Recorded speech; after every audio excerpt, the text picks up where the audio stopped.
حصلت كارثة في قلب القاهرة. سنترال رمسيس، واحد من أكبر مراكز توزيع الإنترنت في مصر، ولع في حريق ضخم. مش هزار، المبنى ده حرفيا قلب الشبكة. يعني النت وقع، الاتصالات اتأثرت، والداتا في خطر.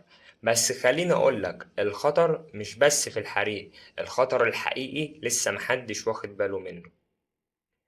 يوم 7 يوليو 2025 الدور السابع من مبنى السنترال التابع لشركة وي اشتعل بالكامل. أجهزة الاتصالات والداتا وكمان الكوابل الأساسية كلها اتحرقت، وده أثر على خدمات الإنترنت الأرضي والموبايل، وحتى التليفون الأرضي في القاهرة والجيزة اتأثر. فرق الإطفاء تدخلت بسرعة والمبنى اتأجل بالكامل، لكن حصلت حالات اختناق بسبب الدخان اللي كان مالي المكان، وحجم الضرر لسه بيتحسب. أنا عايزك تتخيل معايا إن كل الناس دلوقتي بتقول النت وقع، الخدمة فصلت، مش عارف أشتغل.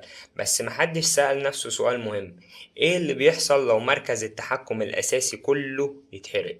هل في نسخ احتياطية؟ هل في نظام طوارئ شغال؟ هل إحنا مؤمنين فعلا ضد أي تهديد؟ ودي مش أول مرة يحصل حدث زي ده، بس كل مرة بتتنسي أسرع من المرة اللي قبلها. ده مش مجرد حريق، ده تحذير واضح وصريح إن مستقبلنا الرقمي ممكن ينهار في لحظة واحدة. مش بس بسبب هاكر، لأ، بسبب نار.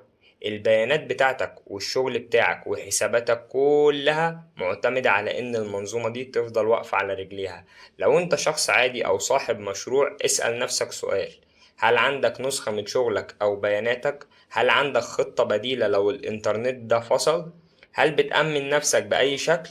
الإجابة هتفرق لما تحصل الكارثة الجاية. لازم نبدأ نفكر في البنية التحتية الرقمية على إنها جزء من الأمن القومي، ونبدأ نحمي نفسنا من اللي ممكن يجي فجأة من غير ما حد يتوقعه. شير الفيديو ده، لأنه مش بس عن الحريق، ده عنك وعن كل حاجة رقمية في حياتك ممكن تضيع في لحظة.